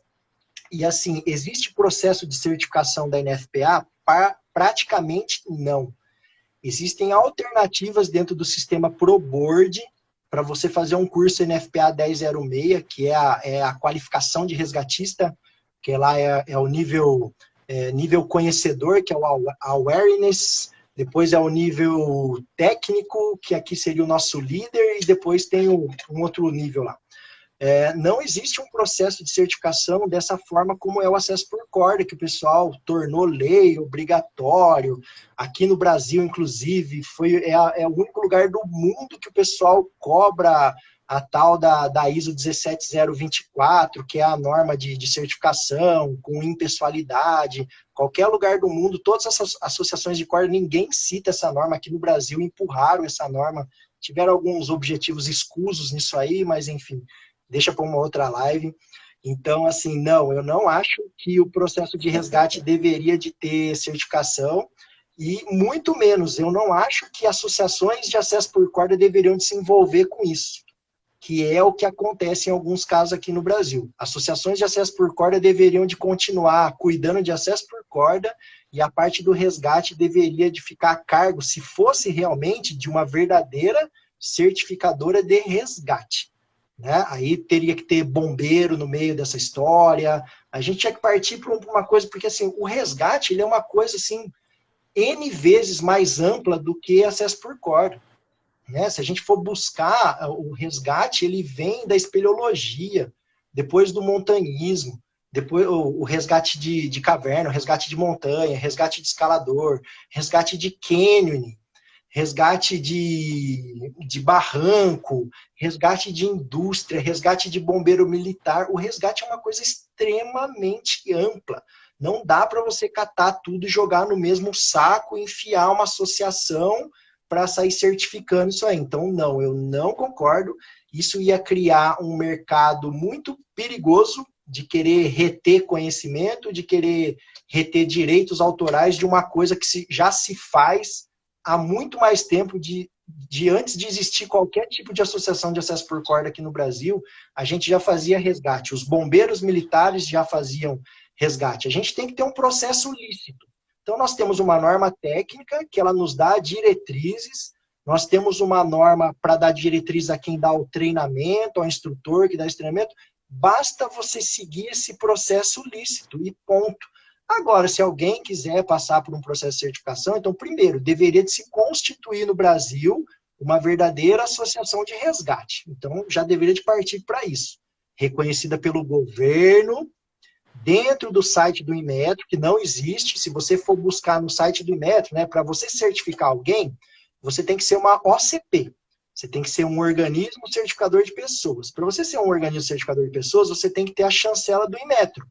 E aí você tem que aparecer no site do Inmetro. Hoje, se você buscar no site do Inmetro, não existe nenhum organismo certificador de pessoas em resgate. Não existe esse reconhecimento pelo governo. Então, esse deveria ser o princípio. Nós deveríamos de ter uma verdadeira certificadora de resgate, reconhecida pelo governo e sem interesses escusos de querer tomar um mercado que já existe há muito, muito tempo, muito antes de qualquer um de nós aqui que está na live pensar em corda. Nós já tínhamos resgates sendo feitos por bombeiros militares aí há décadas e décadas e décadas atrás, sem necessidade de nenhuma certificadora. Então, não concordo. Boa, boa, boa. Estão avançando bem aqui, tá? Então mais uma pergunta foi respondida. A gente vai tentar, na medida do possível, responder o maior número de perguntas aqui. Eu acho que o número de perguntas que já tem aqui, que deve ser, sei lá, umas 20, a gente já não consegue responder mais, senão nós vamos dormir aqui e dá mais uma meia hora aí a gente mulher consegue tocar. vai me xingar. Com certeza. Então, a pergunta do... Vamos lá. Rinaldi irmão, grande Treinamentos. Rinaldi. Tamo junto, meu querido. Ele fez uma pergunta interessante aqui. Além de tudo, vocês enxergam a necessidade da capacitação desses profissionais no APH? Isso é uma pergunta interessante. Por quê? A maioria das indústrias vai dispor de uma equipe de brigada de emergência, que tem esses treinamentos práticos, teóricos, etc. mas não necessariamente esse resgatista em altura vai ser um brigadista, a não ser que seja uma exigência da empresa. Se ele já for um brigadista, talvez ele já vai ter mais uma noção disso, né? Estou dizendo na parte prática, né? Daqui a pouco tu fala um pouquinho sobre a norma, né? Que é importante. Mas a menos que ele não seja esse brigadista, daqui a pouco ele pode não ter noção nenhuma. E isso pode ser necessário em algumas das situações. Então, vamos falar um pouquinho sobre isso. Plenamente com você, da parte prática que você já falou, e normativamente falando. Bom, nós estamos falando de resgate. Se a gente está falando de resgate, nós estamos falando que tem uma vítima. Senão não tem resgate. Né? Tá certo? A gente tem resgate de animal, que também é uma vítima. Eu já resgatei raposa, já resgatei macaco, nunca precisei. Aqui na refinaria, não. Mas já resgatei raposa, capivara, enfim. Mas estamos falando de resgate de pessoas. Se a gente está falando de resgate de pessoas, a gente está falando de uma vítima. Né? Essa vítima pode estar com uma fratura, pode ter um mal súbito, uma desidratação, enfim. Se tem vítima, tem abordagem. Se tem abordagem, nós estamos falando de avaliação primária. Se tem avaliação primária, tem que ter primeiros socorros. Então, é fato. Tecnicamente falando e operacionalmente falando, numa realidade de uma equipe de resgate, sim, tem que ter primeiros socorros. Normativamente falando, também está lá nos requisitos da NBR que para fazer a qualificação, que é uma coisa que eu acho que deveria de ser alterada na norma, quando ela passar de novo por reestruturação, normalmente a cada 5 anos uma norma técnica passa por reestruturação, eu acho que já deveria de ser uma obrigatoriedade para você vir fazer o curso. A pessoa que vem fazer um curso de NBR 16710, ela já deveria de ter curso de NR35, NR33 e primeiros socorros. Ela deveria de vir com essa informação já, porque senão a coisa não evolui. Mas isso não está na norma. Mas na norma está que para atuar numa equipe de resgate, você precisa, além do curso de NBR 16710, ter o curso de NR33. Se for resgate de espaço confinado, você precisa ter curso de espaço confinado. Isso, inclusive, já estava lá na NBR 16577, que é lei citada dentro da NR33. O resgatista de espaço confinado tem que ter curso de espaço confinado, no mínimo 16 horas. Fala na NBR 16710 que você tem que ter curso de NR35, claro, você vai fazer resgate em altura, vai se expor em risco de altura, você tem que ter NR35. E fala na NBR 16710 que também tem que ter curso de primeiros socorros. Qual é uma falha que tem? Não está determinado conteúdo programático, carga horária, conhecimento de APH. Fala lá que você tem que ter um curso de primeiros socorros de acordo com o risco.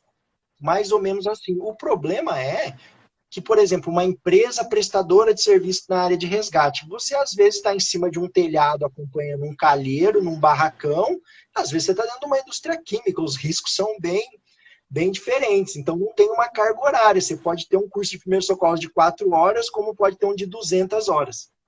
Mas, Rinaldi, meu grande amigo, meu irmão, estamos juntos aqui, dia 8, eu te espero aqui no CT, inclusive, é daqui da nossa região. A gente vai ter uma oficina de resgate aqui, está extremamente convidado. Tô com inveja dele, cara, queria estar aí. Cara, eu não passa pela minha cabeça eu entrar numa abordagem de resgate sem saber fazer uma primeira leitura de APH. Né? Como que eu sei se eu devo colocar essa vítima diretamente numa maca envelope ou se primeiro ela passa numa prancha? Será que eu posso colocar colar cervical? Ou às vezes eu mato essa vítima se eu colocar colar cervical? Então, assim, é fundamental. Eu tenho que fazer uma primeira leitura dos sinais vitais dessa pessoa. Eu preciso entender qual é o trauma, qual é a situação dessa vítima para poder dar o melhor andamento. O meu resgate tem que ser mais suave, não pode ter nada brusco. Então, claro, é fundamental. Um resgatista, ele tem que vir com conhecimento já de APH. Eu acho que, inclusive, a norma já deveria de colocar isso como situação para o aluno vir para o curso. Porque dentro da carga horária colocada, volto a dizer, e o conteúdo programático gigantesco, às vezes tendencioso por acesso por corda, deixou-se muito de lado essa parte. De você... Olha só que informações interessantes. No curso de resgate, você precisa dar uma boa passada na parte de segurança em altura, Você tem que falar de espaço confinado, detecção de gás, ventilação mecânica, iluminação, se é a prova de explosão, se não é a prova de explosão. E essas coisas ficaram um pouco de lado na norma de resgate. Talvez, é claro, é um processo de evolução. E a parte do APH também ficou de lado. Não tem essa abordagem dentro da norma de resgate. Então, como a norma de resgate ela é muito voltada quase que estritamente para os equipamentos, para a corda e tudo mais, então é importantíssimo, fundamental, que o resgatista tenha, sim, uma qualificação em primeiros socorros.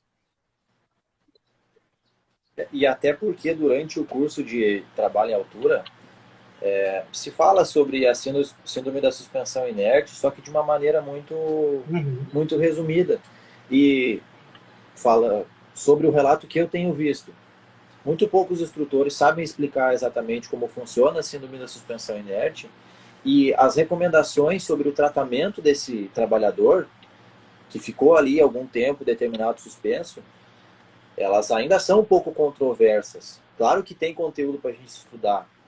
Então, é muito mais importante do que as pessoas pensam um cara que faz resgate à altura saber de APH. Inclusive, eu já queria fazer uma recomendação. Existe um vídeo no YouTube que foi de uma live do Sargento Firmino, do CESAD, do Corpo de Bombeiros de São Paulo, Vitor Carvalho, os dois, muito gente fina. Inclusive, vão fazer live aqui comigo também.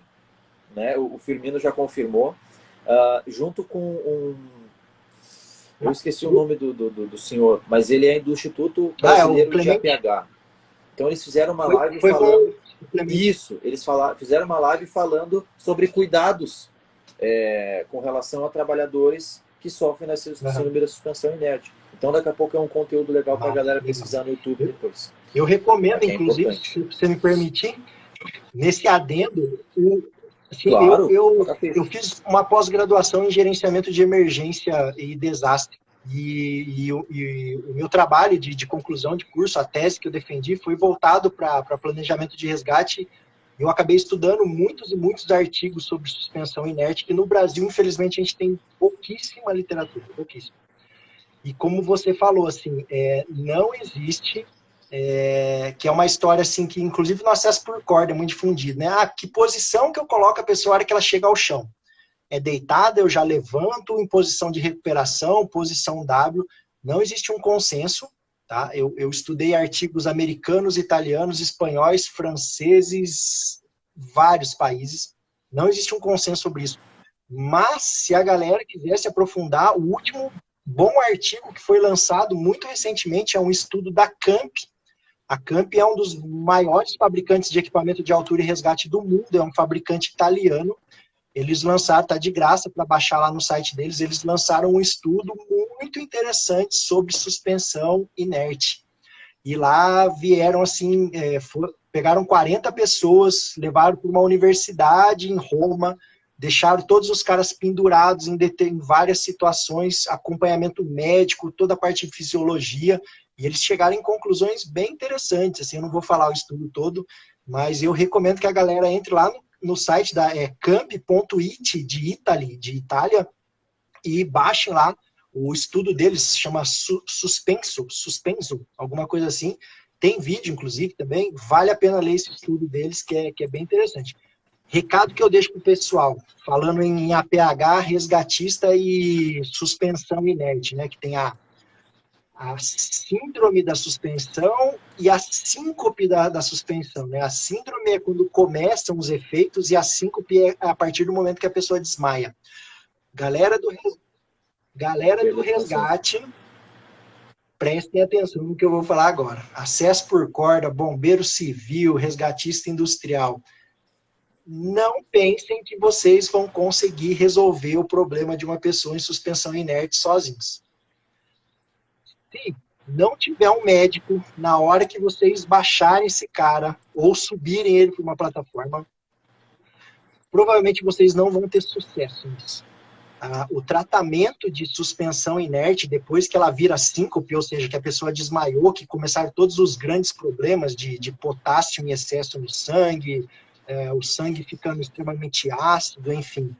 Nós, como resgatistas, a não ser que algum de vocês aí que estejam na live sejam médicos, vocês não vão ter sucesso. Vocês vão ter sucesso em trazê-la para baixo ou levá-la para cima. O resto tem que ter suporte avançado de vida. Porque a gente está falando de administração de droga, eu estou falando de diluição de potássio no sangue, para não deixar o coração ter uma parada. Tá? Então, pessoal, não é simplesmente põe a perna para cima, põe a perna para baixo, põe a vítima. Não é isso. Tem que ter toda uma avaliação que foge completamente ao conhecimento de um resgatista por corda. Então, pessoal, coloquem no plano de emergência de vocês. Antes de entrar num resgate para tirar uma vítima de suspensão, acione serviço médico de emergência avançado e expliquem que é uma vítima que está suspensa, para a pessoa entender que ela é uma futura vítima de parada cardiorrespiratória. Então, eu tenho que entender a emergência de suspensão inerte são emergências gravíssimas, gravíssimas. Já houve muitas mortes que depois que a vítima foi resgatada, ela não foi tratada adequadamente, e aí ou ela teve uma embolia pulmonar, ou ela teve uma parada cardiorrespiratória porque ela não teve o tratamento adequado, porque não foi estudado o que aconteceu ali para aquela vítima chegar dentro de um hospital. Então é importantíssimo, pessoal. Coloquem isso no planejamento de vocês. Tem que ter suporte avançado de vida para não só essa emergência, mas como a gente está falando de suspensão, tem que ter um médico na cena. Senão, provavelmente vocês não vão ter sucesso no resgate. Verdade, maravilhoso. Só para lembrar, depois a gente troca uma ideia no WhatsApp, Fábio, para eu pegar o link contigo e postar nos stories, tá, sobre Legal. Esse artigo que tu comentou. Exatamente, para a galera conseguir acessar depois. Bom, eu vou para mais uma pergunta aqui do Wagner da Acesso, aqui do Rio Grande do Sul. Pessoalmente eu não conheço, mas só escuto coisa boa dele. Acho que deve conhecer. O Wagner é um dos caras que eu mais respeito no acesso por corda no mundo. Profissional. Cara, eu ouço muito bem dele, eu queria muito conhecer ele, tomara que exista essa possibilidade. Tive o prazer já de participar de simulado de resgate com esse cara aí, é sensacional, manja muito. Eu vou ler a pergunta dele aqui, ó. Na realidade, é uma pergunta que ele joga assim, ó. Buft, essa aqui é a realidade do mundo, ó. Quantas empresas de resgate têm programa de proteção respiratória em dia? Teste de vedação, máscara individual para cada um. Eu vou falar uma. É isso aí. Puft, vamos jogar aqui agora. Eu vou falar uma empresa que chama Acesso no Rio Grande do Sul. Esses caras têm. É a empresa dele mesmo, se sem vergonha. Pô, Wagner, grande abraço, meu irmão. Realmente, cara, é isso que eu falo.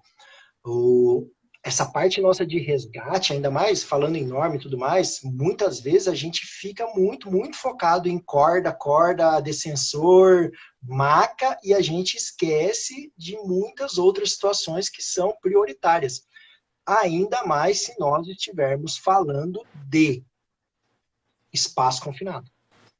Porque resgate em altura, você vai imaginar o cara lá, né, pendurado num andame, o cara pendurado numa pente, o cara em cima de uma plataforma, enfim, que muitas vezes, ou na maioria dos casos, você não vai utilizar proteção respiratória. A não ser que você esteja dentro de uma empresa de risco química, que ali pode ter havido um vazamento, coisa do tipo, que deve estar tudo previsto numa análise de risco, numa permissão de trabalho, num bom planejamento de resgate. Agora, quando a gente fala de espaço confinado, e é a nossa norma, né, qualificação profissional de resgate em altura e ou espaço confinado, né, ela dá essa alternativa. Poxa, se a gente está falando de espaço confinado, a gente está falando de programa de proteção respiratória. E aí a gente vai entrar em instrução normativa de 01, olha só, de 1994. A instrução normativa número 1 de 1994 foi a norma que instituiu o programa de proteção respiratória no Brasil. Desde então, é lei, é obrigado. Você tem que dar treinamento todo ano de programa de proteção respiratória para as pessoas que fazem uso de qualquer tipo de proteção respiratória, como EPI. E você precisa também reciclar o teste de vedação e tudo mais. Eu também falo igual ao Wagner.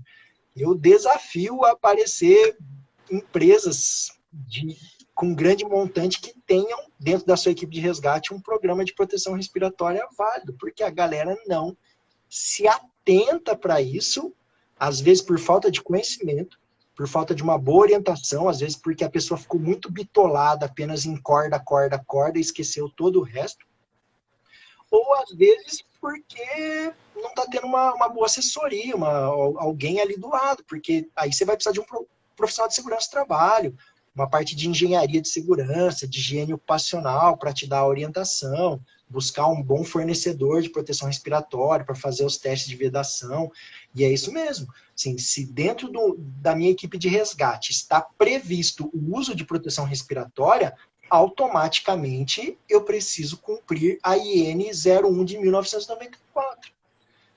Eu faço parte de uma equipe de resgate. Eu volto a trabalhar de folga agora, final de semana, segunda-feira eu volto a trabalhar. Esse rostinho aqui, se eu chegar lá para trabalhar, eu não trabalho. Barba feita, tem que ser barba de no máximo 8 horas. Senão você não trabalha. Por quê? Porque eu estou inserido numa equipe de emergência. Eu não sei a hora que eu vou precisar colocar um conjunto autônomo. Eu não sei a hora que eu vou ter que colocar um conjunto de armandado para poder ir numa situação. Então, se eu estou numa equipe de atendimento de emergência, principalmente espaço confinado, que está previsto eu ter que usar proteção respiratória, eu tenho que cumprir um programa de respiratória. E pessoal do resgate, não pode ter barba, porque você não pode nem fazer fit.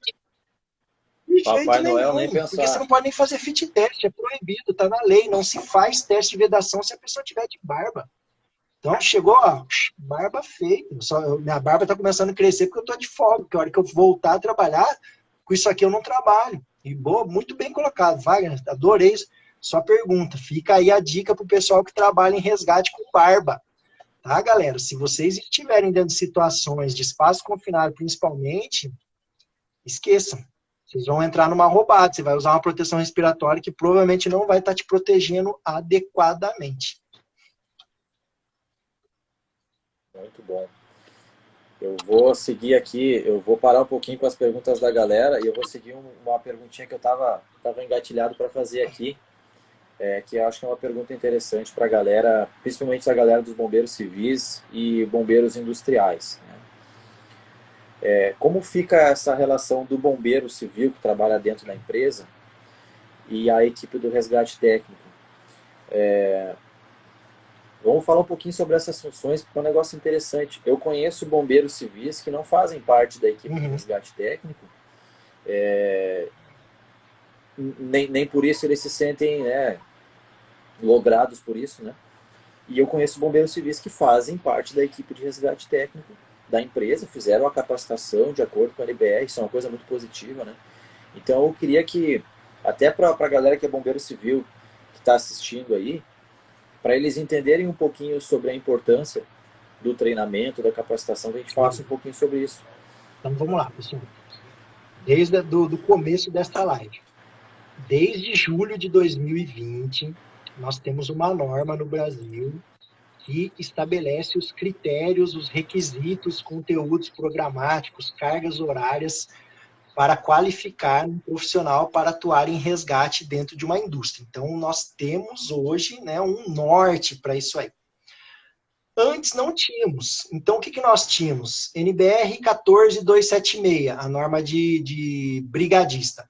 Lá no conteúdo programático de brigada de emergência, tinha lá como recomendação a parte de resgate em altura, resgate espaço confinado, às vezes até desencarceramento.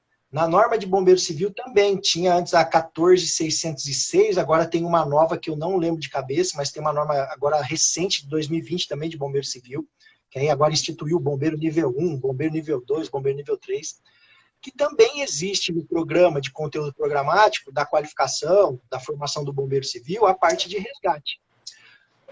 Então, a gente tem um certo conflito, né? Por um lado, você tem uma norma de qualificação de brigadista e qualificação de bombeiro civil, aonde também fala que nos conteúdos programáticos e na atuação desses profissionais envolve a parte de resgate e salvamento em altura e espaço confinado.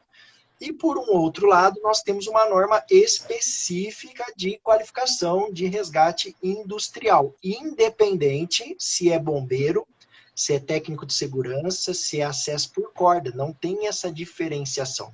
Até porque a própria lei, né, a NR35, ela fala que uma equipe de resgate pode ser composta pelos próprios trabalhadores. Aonde muito isso acontece, pessoal de telecom, pessoal que vai para o meio do mato, montar a torre. Os próprios trabalhadores que estão ali no meio já são qualificados em resolver o problema deles ali, o autorresgate. Então, assim, pode um bombeiro civil, apenas com a sua qualificação de bombeiro civil, estar dentro de uma equipe de resgate técnico em altura e espaço confinado? Pode, pode. O conteúdo programático de formação de um bombeiro civil atende à norma de resgate? Não, não atende. Então, assim, quem vai ser o primeiro a bater o martelo se pode ou não pode? É o empregador. Então, se eu, empregador, dono de uma planta, que assumo o risco daquela atividade, disser, não, meu bombeiro civil tem lá a formação dele de 200, 250, 400 horas, 500 horas, e está aqui no certificado dele que ele fez resgate, ele que vai ser um resgatista. Estou assumindo o risco, estou colocando ele como resgatista.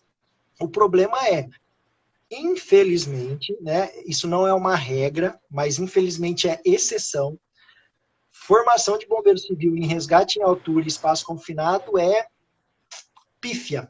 Pensando na norma técnica de resgate, é uma exceção às escolas de bombeiro civil que dão bons cursos na parte de resgate, que tem estrutura, inclusive, para poder dar um curso de resgate em altura, um curso de resgate em espaço confinado. Oi, Fernando. E até para iterar o que tu está falando, a maioria das escolas de curso de bombeiro civil, elas priorizam ou elas dão mais ensinamentos das técnicas do resgate urbano do corpo de bombeiros militar. Então o cara vai usar um freio de resgate, o cara vai utilizar... Não, são equipamentos diferentes. Equipamentos que são utilizados para meios diferentes, em situações diferentes. Então, por exemplo, a gente enxerga muito o cara fazendo curso de bombeiro civil, a primeira iniciação que ele vai ter com a corda vai ser no freio. Não que isso seja totalmente errado, se tu for, de repente, dar um norte para ele depois do resgate. Só que a galera não está entendendo que se tu está preparando um bombeiro civil para trabalhar na indústria, e é para isso que ele vai servir, a não ser que ele trabalhe num ambiente que não tenha tantos riscos, ele vai precisar do resgate direcionado para a indústria. Não vai precisar desses dispositivos mais verossímeis, digamos assim, né? Que são utilizados pelo resgate urbano no Corpo de Bombeiros Militar. Não que isso seja errado, mas não faz sentido. Isso que você falou é um caso que, inclusive, eu já fiz várias publicações e faço muitos alertas. Assim, nós temos aqui um grande público também de bombeiro civil buscando as qualificações de resgate industrial, que é, como você falou, bem positivo. Porque é o que você falou, assim, a maior parte das escolas de bombeiro civil não é uma regra, mas é uma exceção, como eu disse. A maior parte das escolas de bombeiro civil não tem instrutores, primeiro, qualificados para falar de resgate na indústria, não tem equipamentos que nós usamos de verdade na indústria com certificação para a indústria, como voltando naquela história que você falou de equipamento, né? A maior parte que eu vejo mesmo de curso de bombeiro civil, né? Eu tenho curso de bombeiro civil, eles ensinam a usar freio 8. Freio 8 com o anjo lá embaixo segurando. Primeiro, coloque uma coisa na cabeça. Essa história de anjo em corda no meio de uma operação de resgate de verdade não existe. Tá? Coloquem isso na cabecinha de vocês. Isso vocês podem, inclusive, perguntar para bombeiro militar. Eu sou amigo dos grandes instrutores de bombeiro militar de Brasília, de Minas Gerais, de São Paulo. Numa operação verdadeira de resgate com freio 8, nunca que os caras vão deixar uma pessoa à toa lá só segurando uma corda embaixo como anjo. Isso não existe, essa história de anjo em freio 8.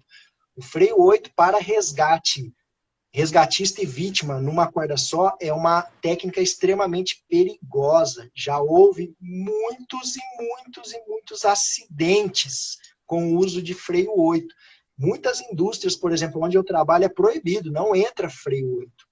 E muitas indústrias são assim, não entra freio 8. Por quê? Não existe, vou falar uma coisa para vocês. Não existe nenhum freio 8 no mundo com certificação de descensor para uso em ambiente industrial ou ambiente de trabalho. Malemar, vocês vão encontrar freio 8 da CMC, da Camp, talvez da Kong com certificação NFPA 1983, só que aí é uma certificação de bombeiro americano, não é uma certificação de indústria. Malemar, vocês vão encontrar isso. Então, tem vários problemas por trás do freio 8 que daria uma live só falando de freio 8.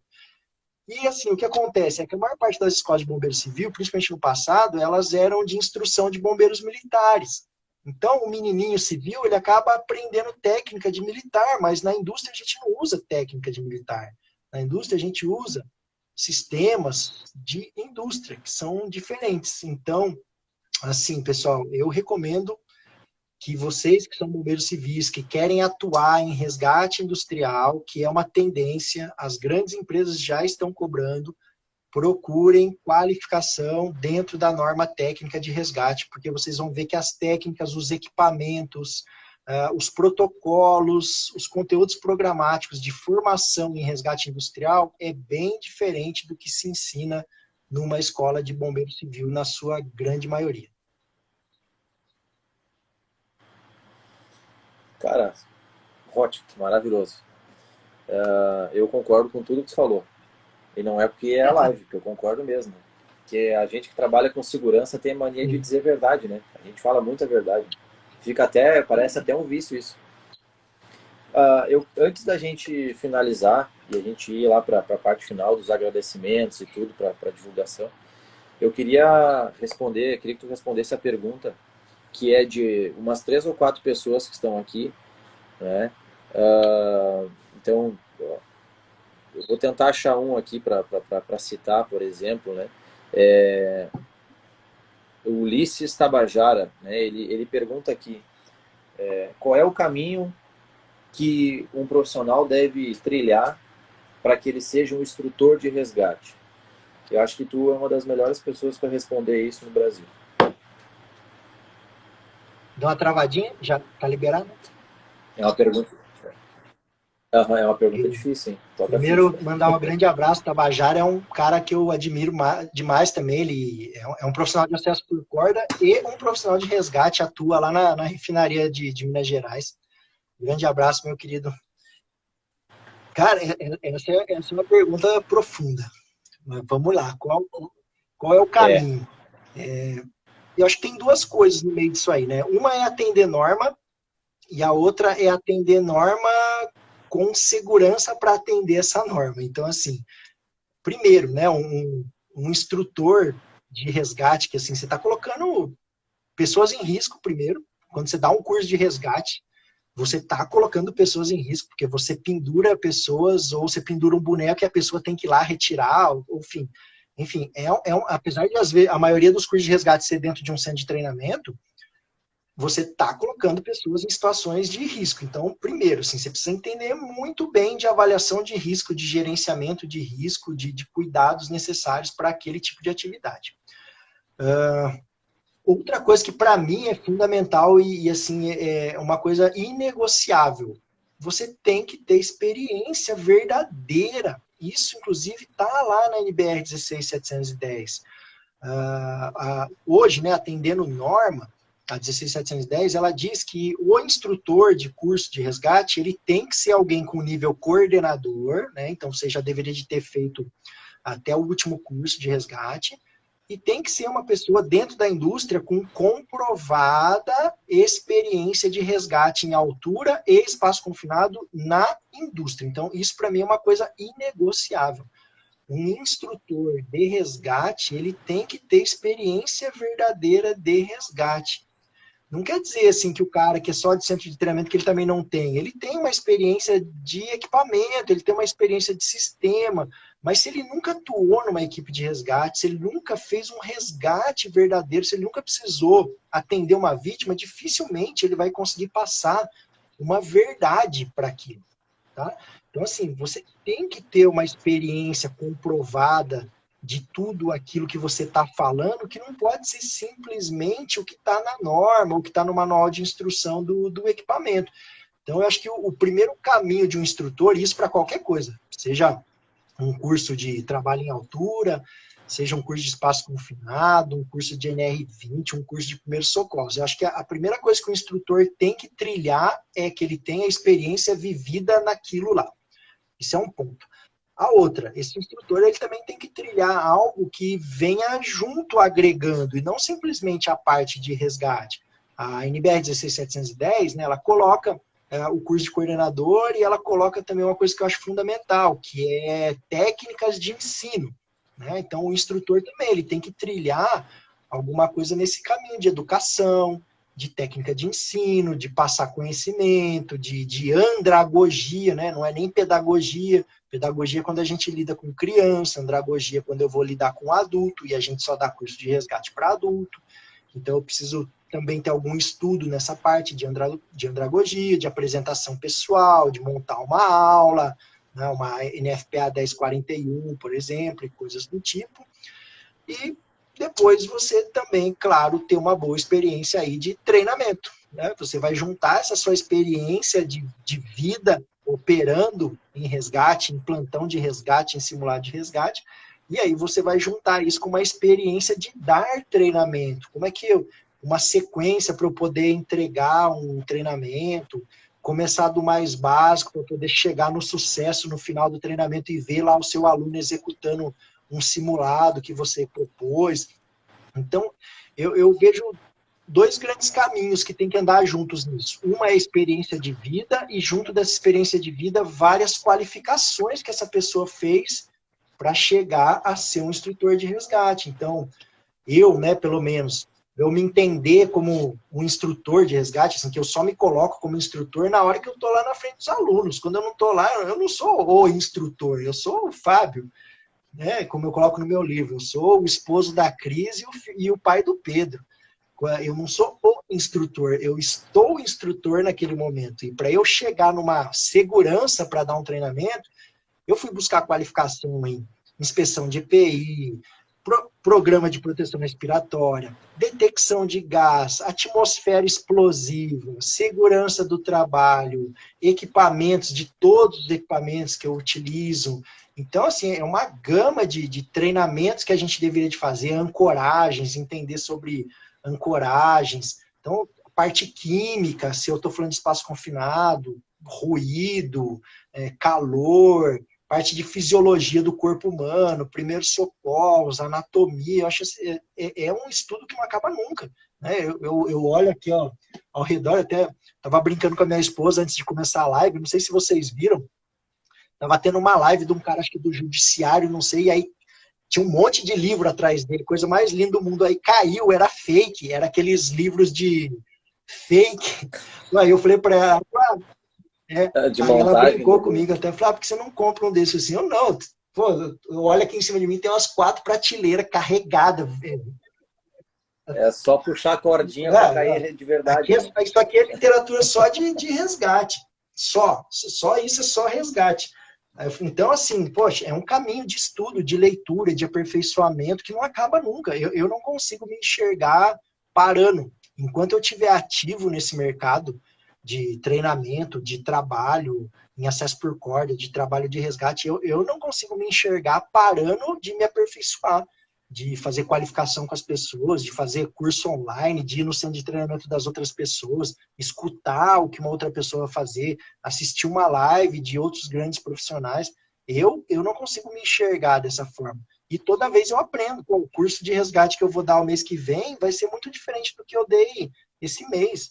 Porque só nessa live aqui eu já aprendi coisas com você, aprendi nas perguntas. Eu acho que esse é o caminho, é um processo constante de nunca parar. Eu não acredito muito nessas pessoas que ficam se autoafirmando o tempo inteiro e acham que não precisam mais aprender nada com ninguém.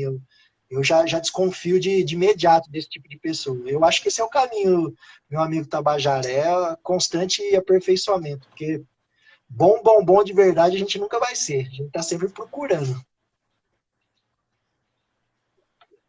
Perfeito. E se a gente for parar para observar todos os grandes, ou os que estão perto de ser grande, ou que a gente considera grande, todos eles têm esse tipo de perfil. Todos eles estão em busca de conhecimento a todo momento, né? E a gente aprende até na aula que a gente dá. É onde mais aprende. Cara, acho exatamente, é o momento que a gente mais aprende. Eu queria, acho que eu ficaria aqui durante pelo menos mais uma hora. Se a gente fosse trabalhar as perguntas, acho que a gente ficaria aqui mais umas 2 ou 3 horas, com certeza. E eu acho que viriam mais perguntas ainda, né? Então, eu queria... Exatamente. Eu queria agradecer primeiro a a tua disponibilidade, né? Tem tanta gente dentro da área do resgate ou dentro de qualquer área que a gente manda uma mensagem no direct e a pessoa não dá resposta, ou daqui a pouco pensa que não vai ser atrativo financeiramente. E é muito legal a gente encontrar essas pessoas que já atingiram um nível que, pô, eu, por exemplo, não é aquela coisa de tu olhar para o Fábio e pensar assim, ah, eu quero chegar. Não, eu quero chegar num lugar legal, com o meu esforço, com o meu estudo, etc. Não onde o Fábio chegou, eu quero chegar num lugar legal, né? Então é sempre importante se espelhar em pessoas para a gente seguir um caminho legal, uma trilha interessante, né? Então eu queria te agradecer por essa humildade de estar conversando comigo, apesar da gente nunca ter tido uma conversa assim longa, né? Eu acho muito importante isso, tanto para a minha formação como um profissional, quanto para a formação de várias pessoas que estão nos assistindo. Tanto que essa live ela vai ficar lá no feed para a galera consultar, até porque tu falou muito conteúdo de norma, Legal. que é interessante. Às vezes as pessoas não sabem onde procurar, né? Por exemplo, pô, o cara ele quer aprender muito sobre altura, mas daqui a pouco ele não se ligou, no meio que ele vive, ele não se ligou que tem pessoas que escrevem livros sobre isso, que escrevem livros sobre resgate. Daqui a pouco na nossa live o cara percebeu que ele poderia ter comprado livros Verdade. para isso. Ah, é legal o YouTube, mas tu lê uma referência técnica é totalmente diferente, né? Então, isso foi importante também para as pessoas que estão seguindo a gente e para as pessoas que vão seguir ainda, tá? Então, eu queria te agradecer por tudo isso aí. Legal. Fernando, obrigado, cara. Eu também só te agradecer de verdade. Seu projeto super bacana, parabéns. Só os nomes que você falou aí que estão por vir nos seus bate-papos aí, tenho certeza que você vai ajudar muita gente. A mim, inclusive, que vou assistir, claro que você já falou de grandes pessoas. Você é um cara também que eu admiro, tenho visto seu trabalho, entrei no seu Instagram várias vezes. Eu gosto de entrar nos trabalhos passados, os vídeos que você grava, super bacana. Parabéns, cara. Esse é o caminho. Assim, o caminho que você está trilhando é o mesmo que eu trilho também. Você fala, ah, pô, onde você chegou? Não, imagina. Talvez eu tenha já feito coisas, né, até por ser mais velho, mas pô, o caminho é o mesmo. É o mesmo espelho que você usa, é o que eu uso também. De estar procurando pessoas boas, referências boas, bons estudos, bons livros, bons vídeos de YouTube, né? Tem muita porcaria no YouTube, mas tem muito material legal. Você falou, por exemplo, do Capitão Vitor Carvalho, ele tem uns vídeos muito interessantes, Sargento Firmino, tem muito Muito pessoal bom. bom. E o legal de tudo isso é que essas lives, né, que a pandemia, se tem uma coisa boa, se é que a gente pode dizer que a pandemia trouxe, foi essa história de live. Foi sensacional, assim, a gente conseguir ver pessoas que a gente conhecia, às vezes, de longe, talvez nunca teria contato, não ia conseguir viajar para ter uma aula com essa pessoa, e aí hoje a gente tem live para bater esse papo, ainda bem que a gente ainda continua fazendo, né? Hoje bem menos do que no começo da pandemia, mas continua. Então, assim, cara, parabéns. Esse é o caminho mesmo, mantém isso aí, você está ajudando muita gente. Com certeza, conteúdos de boa qualidade é o que a gente precisa no mercado. E é o que você falou, né? A pessoa não entende. Eu escrevo, como eu falei, desde a época que eu tocava em música, e hoje, né, eu tenho 2 livros publicados, um é o Acima, volume 1, que é uma coletânea sobre trabalho em altura, resgate, acesso por corda e espaço confinado, é um livro de mais de 200 páginas, vendeu tudo, graças a Deus, a primeira tiragem foram mais de 500 livros, vendeu tudo em 9 meses, acho, menos de um ano eu vendi tudo, e vou fazer uma nova tiragem em breve. Agora, no finalzinho do ano 2021, lancei meu novo livro, que é o de inspeção de equipamento. Cara, esse aqui é o único livro do Brasil sobre isso. Não existe outro livro no Brasil e no mundo. De tudo que eu pesquisei, esse aqui é o terceiro. Olha o nível do negócio, que às vezes a gente não conhece ou às vezes, infelizmente, a gente não valoriza. Livros sobre inspeção de equipamento, eu só conheço esse, que é um livro lançado por um inglês, é um cara que eu admiro demais, o Dr. Dave Merchant, é um livro lançado por um inglês, e tem um livro que a Camp lançou na Itália, são os únicos livros que eu conheço no mundo sobre inspeção de equipamento, e eu publiquei o terceiro, pelo menos do que eu conheço aqui, e às vezes realmente as pessoas não conhecem ou não se interessam ou não valorizam. Então, assim, a gente tem um mercado, a gente tem livro do ranking de resgate aqui no Brasil, tem livro do Sérgio Chagas. Maravilhoso, tá aqui comigo. Tá tudo Tá aqui. aqui Tem o comigo livro também. do Eduardo Slomp, né, do Paraná. Acho que agora ele Tá já é aqui comigo. major, acho que é o Major Slomp, amigo, conheço, troco ideia, me deu várias dicas quando eu escrevi um livro. Tem um cara que é pouco conhecido, que é o Sérgio Neto. Esse cara é aí do Sul também, do grupo de resgate de montanha, do GRM do Paraná. Esse cara tem uns livros fantásticos. Esse livro aqui, por exemplo, que é Busca e Salvamento Terrestre, ele é um livro que ele explica muito sobre a nossa responsabilidade civil e criminal como resgatista, que às vezes a gente acaba se esquecendo disso. Né? Não foi uma coisa que a gente falou na live, mas depois eu acho que seria legal pôr na tua pauta aí com algum militar, porque a partir do momento que você colocou a mão numa vítima, você tem responsabilidade civil e criminal sobre o sucesso do teu resgate. Você pode responder na justiça, civil ou militar respondem na justiça por falhas nessa operação. Recomendo comprar, vende lá na loja da Climb Clean, tem livro lá do Sérgio de Oliveira Neto, ele deve ter uns 4 livros publicados, 4 ou 5 livros. Livros muito bem estruturados, que pouca gente conhece aqui no Brasil, inclusive. Então, assim, a gente tem material legal, tem pessoas. Eu costumo dizer assim, a gente tem uma como que é? Síndrome de cachorro vira-lata. A gente paga muito pau para os gringos, porque o americano isso, o europeu aquilo, o japonês aquilo. Gente,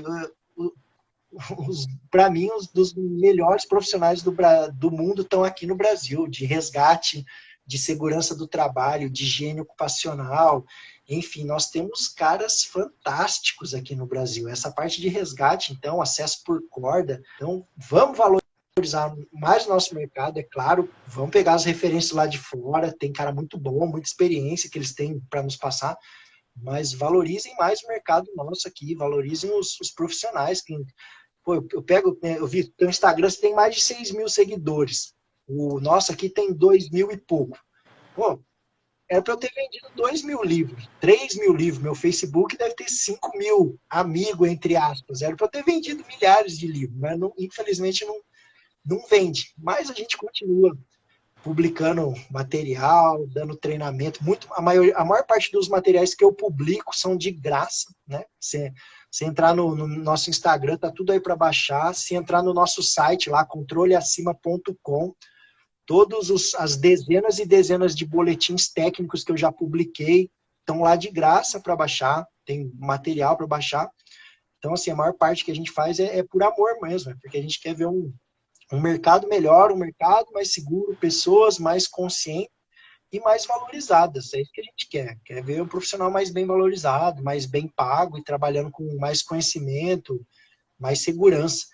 Então, tenho que te agradecer enormemente pela oportunidade de estar aqui. Fazia tempo que eu não fazia live, assim, de alguém me chamar.